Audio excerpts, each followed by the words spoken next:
মাত্র এক সপ্তাহ আগে বাংলাদেশের প্রধানমন্ত্রী হিসেবে শপথ নিয়েছেন তারেক রহমান।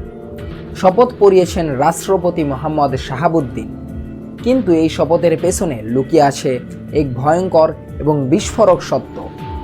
রাষ্ট্রপতি দাবি করেছেন বিগত ১.৫ বছর তিনি বঙ্গভবনে কার্যত বন্দী ছিলেন। তাকে ঈদের নামাজে যেতে দেওয়া হয়নি, এমনকি হার্ট সার্জারির পর ফলো আপ চেক আপের জন্য বিদেশ যেতেও বাধা দেওয়া হয়েছে। কিন্তু প্রশ্ন এখানে নয়। প্রশ্ন হলো, যিনি সংবিধান রক্ষার শপথ নিয়েছিলেন সেই রাষ্ট্রপতি কেন ডক্টর ইউনূসের অন্তর্বর্তী সরকারের সংবিধান লঙ্ঘন দেখেও চুপ ছিলেন?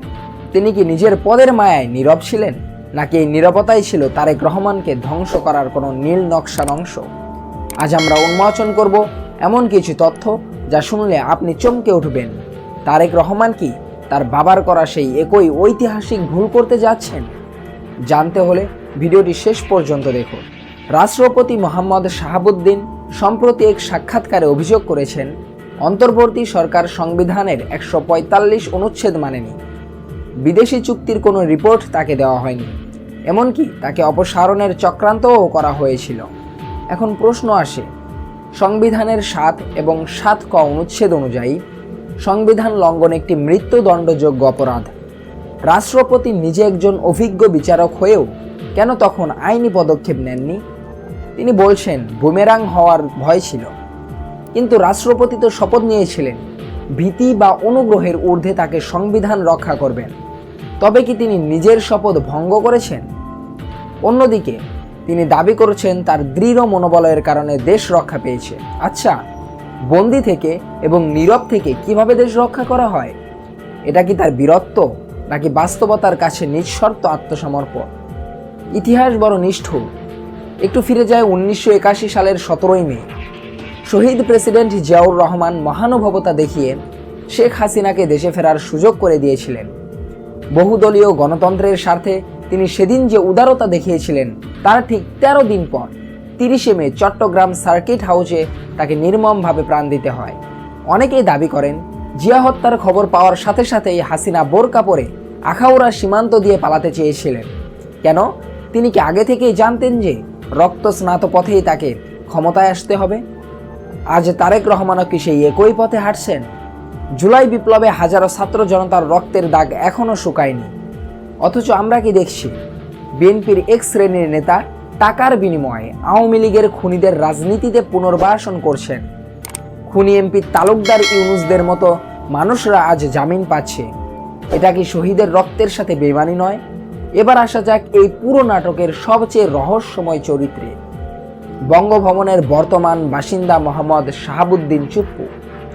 বর্তমান প্রধানমন্ত্রী তারেক রহমান এবং বিএনপি কেন তাকে এখনও শপথে বহাল রাখছে? তা দেশের সবচেয়ে নাগরিকদের কাছে এক বিরাট প্রশ্ন। কে এই শাহাবুদ্দিন চুপ্পু? তিনি কি আসলেও কোনো নিরপেক্ষ ব্যক্তি, নাকি আওয়ামী লীগের দাবার গুটি?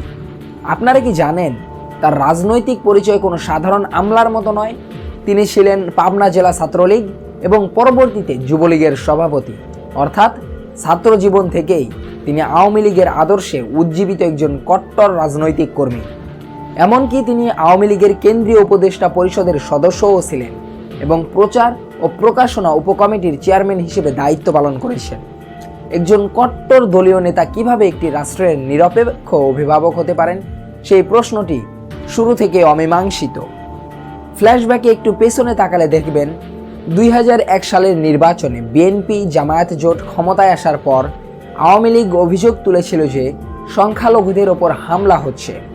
সেই সময় হাসিনাকে খুশি করতে একটি তদন্ত কমিশন গঠন করা হয়েছিল, যার প্রধান ছিলেন এই শাহাবুদ্দিন চুপ্পু। তিনি তখন অত্যন্ত চতুরতার সাথে এবং উদ্দেশ্য প্রণোদিতভাবে এমন এক রিপোর্ট তৈরি করেছিলেন যা ছিল আগাগোড়া বিএনপি ও তারেক রহমানের বিরুদ্ধে। সেই রিপোর্টের ওপর ভিত্তি করেই পরবর্তীকালে বিএনপির অসংখ্য নেতাকর্মীর ওপর নির্যাতনের স্টিম রোলার চালানো হয়েছিল। সবচেয়ে ভয়ঙ্কর তথ্য হল ২০০৯ থেকে ২০১৬ সাল পর্যন্ত তার কর্মকাণ্ড।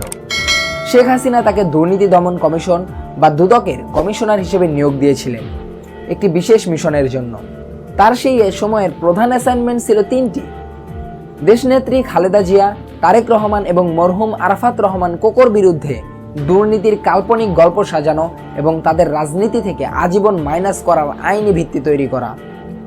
পদ্মা সেতুর আকাশচুম্বী দুর্নীতির অভিযোগ থেকে শেখ হাসিনা ও তার পরিবারকে ক্লিনচিট বা দায়মুক্তি দেওয়া। আওয়ামী লীগের এমপি মন্ত্রীদের বিরুদ্ধে হওয়া হাজার হাজার দুর্নীতির ফাইল হিমাগারে পাঠিয়ে দেওয়া।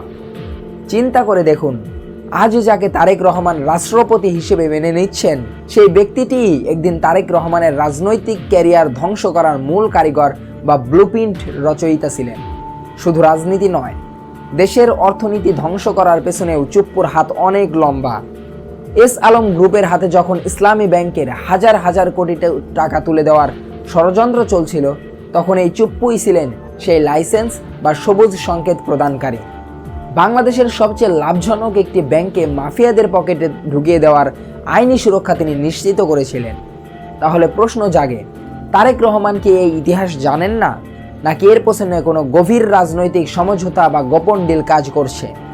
কেন একজন পরীক্ষিত আওয়ামী লীগারকে আজও বঙ্গভবনের মতো স্পর্শকাতর জায়গায় বসিয়ে রাখা হয়েছে, যেখানে জুলাই বিপ্লবের রক্তের দাগ এখনও শুকায়নি?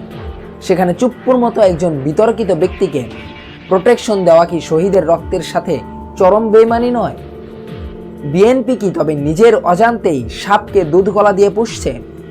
ইতিহাস বলে, সাপ সুযোগ পেলেই সবল মারবে। যে ব্যক্তিটি সারা জীবন তারেক রহমানকে ধ্বংস করতে চেয়েছেন, আজ তিনি তারেক রহমানের পাশে বসে কোন গুটি চালছেন তা ভাবনার সময় এসেছে। বিএনপি যদি মনে করে আওয়ামী লীগকে স্পেস দিয়ে তারা শান্তিতে থাকবে, তবে তারা বোকার স্বর্গে আছে। সাপের লেজে পা দিলে সে সবল দেবেই। নড়াইলের সিংহাসলপুরে কি ঘটেছে দেখুন। বিএনপির উদারতার আওয়ামী লীগ কর্মীরা এলাকায় ফিরেই 4 জনকে কুপিয়ে হত্যা করেছে। আওয়ামী লীগকে পুনর্বাসন করলে লাভ বিএনপির হবে না, লাভ হবে অন্য শক্তির। এতে বিএনপির কট্টর ভোট ব্যাংক জামায়াতের দিকে চলে যেতে পারে। অন্যদিকে সেকুলার ভোটও বিএনপি হারাবে। তারেক রহমান কি নিজের অজান্তে বিএনপির কবর খুঁড়ছেন? সময় এখনো ফুরিয়ে যায়নি। রাষ্ট্রপতি শাহাবুদ্দিন চুপ্পু এখন আর বন্দী নন, তিনি এখন মুক্তভাবে কথা বলছেন।